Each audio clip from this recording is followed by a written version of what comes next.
Hello po, greetings mga kababayan. Harinawa sa mga oras na ito, kayo ay nasa mabuting kalagayan.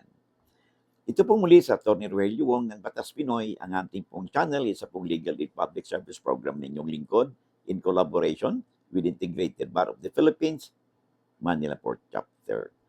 Papunta na tayo sa ating topic ngayon sa episode nito, no? Ang topic po natin ay may kinalaman po sa sulat po sa atin ni Leonela. So, ang ito may kinalaman sa demolition 'no.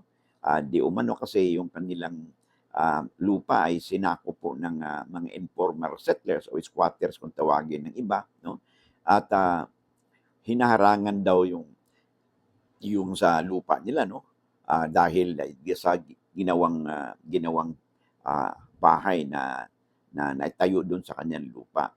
Ngayon, may court order na kailang may doon sa demolition 'no. Humaharang naman daw yung nakatira do'n.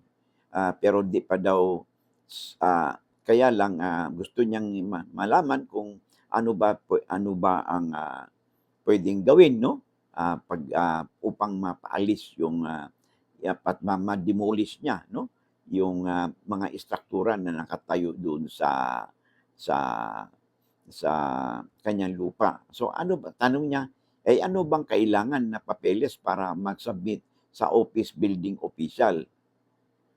So, 'yan po ang ating bibigyan ng daan sa usaping ito.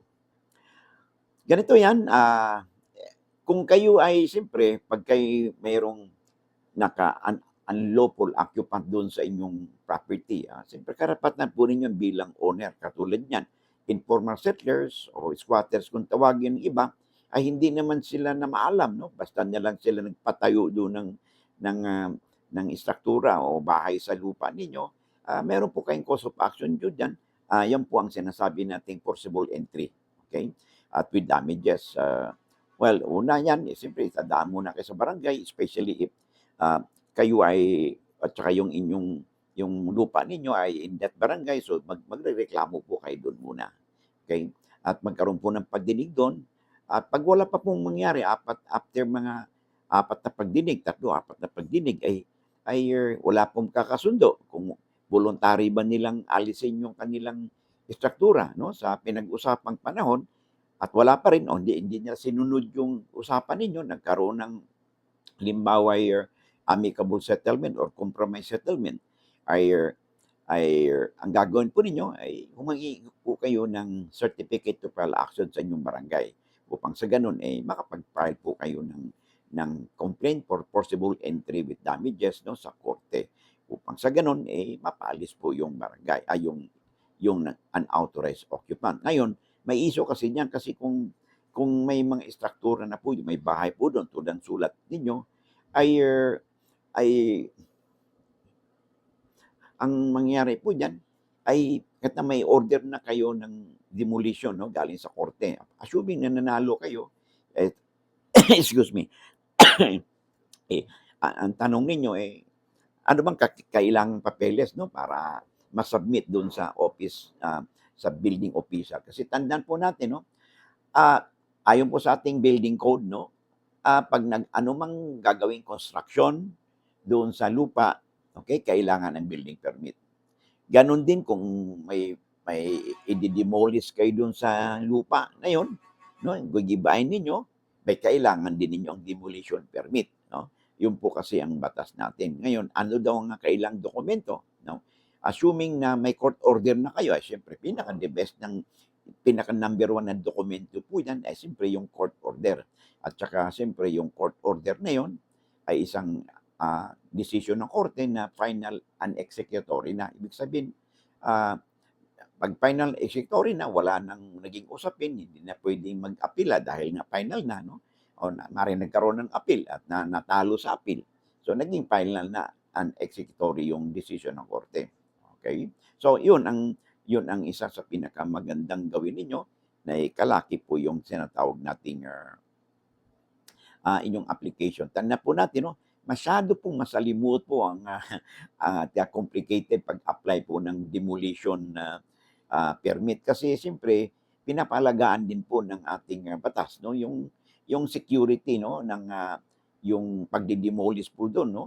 This is actually applicable po ito sa mga permanent structures, no, katulad ng malaking bahay, konkretong bahay, no, na kung saan siyempre kailangan iba yung pag-iingat na sa pag-demolish po, hindi po kayo wala po magkaroon ng danyos, hindi magkaroon ng may issue dun sa safety po ng community sa inyong kapitbahay. So, mandatory po talaga yun na sa isang building official, no, ay na mag-require po sa inyo, mag-submit kayo ng katakot-takot na application form, no, mga technical, at nandun dito yung technical, legal, safety documents sa mga istruktura bago sila ma-dismantle.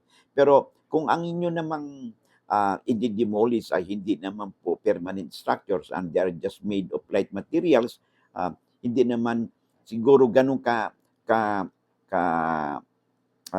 stringent, no, yung mga requirements. But nonetheless, kung pagbabasehan natin yung building code, okay, ay kailangan po ninyo yung issuance ang korte, no, ng writ of demolition issued by the court. At saka siyempre, kailangan din yung proof of ownership. Anong meron kayo? Yung certified true copy po yung titulo. At saka, kung wala namang, siyempre, di naman applicable yung lease agreement ninyo kasi obvious naman na walang lease kasi nga nag-squat lang sila doon, no? So, di na kailangan yun. At saka yung siyempre, yung meron ding mga applicable lang ito, ha. Kung halimbawa building talaga ng malaki or ano ay mga permanent structures, no, ay kailangan din ng mga technical at saka engineering documents, no. Ano bang procedure ninyo na gagawin sa pag-demolish, anong unahin ninyo, no. So I don't think this is applicable, but pagbabasahin po natin yung provision po ng building code, yun po talaga substantially, no, ang nakalagay po doon. Then of course yung siyempre kailangan din photocopies ng mga engineers or architecture na inyong architect, no, na inyong nahihire, no, para sila gumawa po sila ng plano doon sa demolition ng isang istruktura. Siyempre kasama din yan yung mga clearances, no. Ito ba, bayad ba ang clearance nito, taxes nito sa inyong local government, no.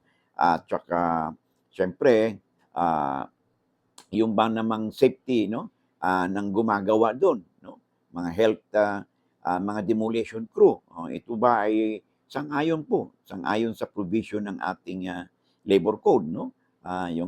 So siyempre po may safety provisions po doon sa ating labor code. Now, tsaka siyempre kalakip po diyan yung mga pictures ninyo doon sa bahay o sa building na istruktura na i-demolish. So basically, yun po ang sinasabi ng ating building code, no?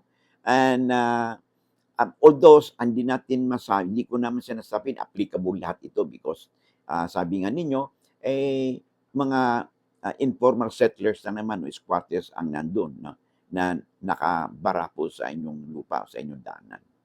So I hope nasagot po natin, no, ang katanungan sa atin ng ating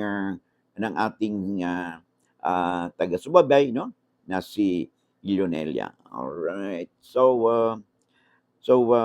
Okay, bago tayo magpatuloy, no, kung baguhan pa lang kayo at hindi pa kayo nakapag-subscribe sa ating channel, no, dito sa YouTube at saka follow, no, sa ating Facebook, pwede po bang makahirit po sa inyo at matulungan po ninyo ang inyong abang lingkod na mapalawig pa natin ang ating advokasya na makapagbigay po tayo ng legal information na kalaman sa ating mga kababayan. That is if you find our videos interesting and informative so that our advocacy may spread po natin, no, sa mga kababayan po natin, no. They could be, inulit nga natin, they could be your friends or your neighbors, your relatives, no, o mga kababayan natin sa mga OFWs, no. Because lahat po tayo rito, no, bilang mamamayan, ay meron po tayong concern or stake po, no, sa ating mga batas. Because one way or the other po, ay epektado po tayo rito. So, mahalaga na mayroon tayong kaalaman kahit paano. Kaya palagi natin sinasabi sa ating mantra, lamang na po ang may alam sa batas. So, and of course, i-click po ninyo yung notification bell, no? So that kung may mga updates po tayo, you'll be duly notified at wala po kayong mamimiss na mga episode po, no, sa ating mga videos natin. So hanggang dito muna tayo, and I hope na to see you again in the next video po natin. Till then, God bless.